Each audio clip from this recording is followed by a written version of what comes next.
ನಮಸ್ಕಾರ ವೀಕ್ಷಕರೇ, ಪಾಕಸ್ತ್ರ ಚಾನಲಿಗೆ ಸ್ವಾಗತ. ಇವತ್ತು ನಾನು ಆರೋಗ್ಯಕರವಾಗಿರುವಂಥ ಕರಿಬೇವಿನ ಚಟ್ನಿ ಪುಡಿ ಮಾಡ್ತಾ ಇರೋದು. ಈ ಒಂದು ಚಟ್ನಿ ಪುಡಿ ಮಾಡುವುದು ತುಂಬ ಸುಲಭ. ಆರೋಗ್ಯದ ದೃಷ್ಟಿಯಲ್ಲಿ ಹೇಳಬೇಕಂದ್ರೆ ತುಂಬಾ ಫೈಬರ್ ಇರುತ್ತೆ, ಕ್ಯಾಲ್ಸಿಯಂ ಇರುತ್ತೆ, ಕಣ್ಣಿನ ದೃಷ್ಟಿಗೆ ಒಳ್ಳೆಯದಿದು ಆರೋಗ್ಯಕ್ಕೆ, ಮತ್ತು ತಲೆ ಕೂದಲ ಬೆಳವಣಿಗೆಗೂ ತುಂಬ ಒಳ್ಳೆಯದು. ಇದನ್ನು ನಾವು ಮಾರ್ಕೆಟಿಂದ ತೊಗೊಬಂದಿರ್ತೀವಿ, ಅರ್ಧಕ್ಕರ್ಧ ಕರಿಬೇವು ಒಣಗಿ ಹೋಗುತ್ತೆ, ಅದನ್ನು ಚೆಲ್ತೀವಿ. ಅದ್ರ ಬದಲಾಗಿ ಈ ರೀತಿ ಒಂದು ಚಟ್ನಿ ಪುಡಿ ಮಾಡಿಕೊಂಡ್ರೆ ಆರೋಗ್ಯಕ್ಕೂ ಒಳ್ಳೆಯದು. ವೇಸ್ಟ್ ಮಾಡುವ ಬದಲು ಒಂದು ಸೈಡ್ ಡಿಶ್ ಆಗಿನೂ ಮಾಡ್ಕೊಳ್ಬೋದು. ಇದನ್ನು ಬಿಸಿ ಅನ್ನಕ್ಕೆ ಕಲಿಸ್ಕೊಂಡು ತಿನ್ಬೋದು, ಮತ್ತು ಚಪಾತಿಗೆ, ರೋಟಿಗೆ, ಮೊಸರು ಜೊತೆ ಹಚ್ಕೊಂಡು ತಿನ್ಬೋದು. ತುಂಬ ಚೆನ್ನಾಗಿ ಅನಿಸುತ್ತೆ. ಇದು ಮಾಡಿ ಇಟ್ಕೊಂಡು ನಾವು 1 ತಿಂಗಳ ತನಕ ಸ್ಟೋರ್ ಮಾಡಿ ಇಟ್ಕೊಳ್ಬೋದು. ನಾನಿಲ್ಲಿ ಮನೆಯಲ್ಲಿ ಬೆಳೆದಿರುವಂಥ ಕರಿಬೇವು, ಇದು ನನಗೆ ಎಷ್ಟು ಬೇಕಷ್ಟು ನೋಡಿಕೊಂಡು ತೊಗೊಬಂದಿದ್ದೆ. ನೀವು ಜಾಸ್ತಿನೂ ಮಾಡ್ಕೊಳ್ಬೋದು ಅಥವಾ ಕಡಿಮೆನೂ ಮಾಡ್ಕೊಳ್ಬೋದು. ತುಂಬಾ ಒಂದು ಆರೋಗ್ಯಕರವಾಗಿರುವಂಥ ಚಟ್ನಿನೂ ರೆಡಿ ಮಾಡ್ಕೊಳ್ಬೋದು. ಇಲ್ಲಿ ನಾನು ಸ್ವಲ್ಪ ಕರಿಬೇವನ್ನು ಚೆನ್ನಾಗಿ ಅದನ್ನು ವಾಶ್ ಮಾಡ್ಕೊಳ್ತೇನೆ. ಈಗ ವಾಶ್ ಮಾಡಿಕೊಂಡು ಒಂದು ಬಾಣಲೆಗೆ ಹಾಕಿ ಸ್ವಲ್ಪ ತೆಂಗಿನೆಣ್ಣೆ ಹಾಕಿ ಅದನ್ನು ಡ್ರೈ ಆಗುವ ಹಾಗೆ ರೋಸ್ಟ್ ಮಾಡ್ಕೊಳ್ಬೇಕು. ಸಣ್ಣ ಉರಿ ಇಟ್ಟು ಅದನ್ನು ರೋಸ್ಟ್ ಮಾಡ್ಕೊಳ್ತೇನೆ. ಈಗ ಅದು ಕಪ್ಪಾಗದ ರೀತಿಯಲ್ಲಿ ಸಣ್ಣ ಉರಿಯಲ್ಲಿ ರೋಸ್ಟ್ ಮಾಡ್ಕೊಳ್ಬೇಕು. ಸ್ವಲ್ಪ ಎಣ್ಣೆ ಹಾಕಿದ್ದೆ, ಅದನ್ನು ರೋಸ್ಟ್ ಆಗಿದೆ ನೋಡಿ. ಈಗ ತೆಗೆದಿಟ್ಕೊಳ್ತೇನೆ ಇದನ್ನ. ಈಗ ಅದೇ ಬಾಣಲೆಗೆ 1 ಸ್ಪೂನ್ ಆಗುವಷ್ಟು ಉದ್ದಿನಬೇಳೆ, 1 ಸ್ಪೂನ್ ಕಡಲೆಬೇಳೆ ಹಾಕಿದ್ದೆ. ನಂತರ ಅದಕ್ಕೂ ಒಂದು ಸ್ವಲ್ಪ ತೆಂಗಿನೆಣ್ಣೆ ಹಾಕಿ ಫ್ರೈ ಮಾಡ್ಕೊಳ್ತೇನೆ. ಈಗ ನಾನು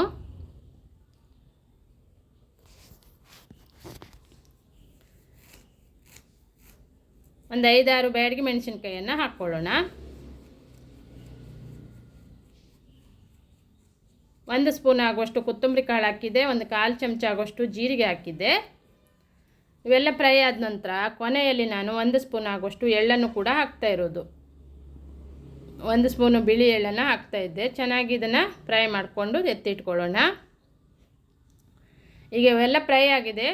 ಕೊನೆಯಲ್ಲಿ ಬಾಣಲೆ ಬಿಸಿ ಇರುವಾಗಲೇ ಕರಿಬೇವನ್ನು ಅದ್ರ ಜೊತೆ ಹಾಕಿ ಒಂದು ಸ್ವಲ್ಪ ತಿಟ್ಟರೆ ತುಂಬಾ ಗರಿ ಗರಿಯಾಗಿ ಬರುತ್ತೆ.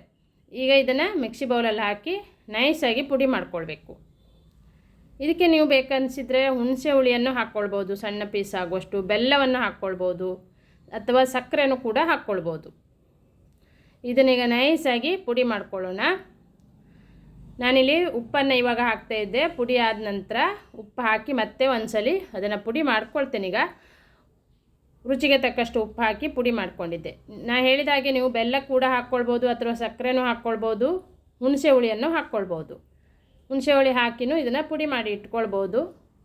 ನಿಮ್ಮ ರುಚಿಗೆ ಅನುಗುಣಕ್ಕೆ ತಕ್ಕಂತೆ ನೀವು ಇದನ್ನು ರೆಡಿ ಮಾಡ್ಕೊಳ್ಬೋದು.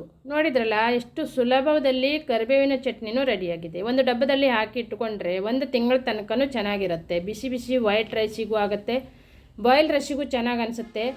ಅಥವಾ ಇದನ್ನು ಚಪಾತಿ, ರೋಟಿಗೆ ನಾವು ಮೊಸರು ಜೊತೆನೂ ಹಚ್ಕೊಂಡು ತಿನ್ಬೋದು. ಸೈಡ್ ಡಿಶ್ ಆಗಿನೂ ಮಾಡ್ಕೊಳ್ಬೋದು. ಆರೋಗ್ಯಕರವಾಗಿರುವಂಥ ಚಟ್ನಿ ಪುಡಿನೂ ರೆಡಿಯಾಗಿದೆ. Thank you.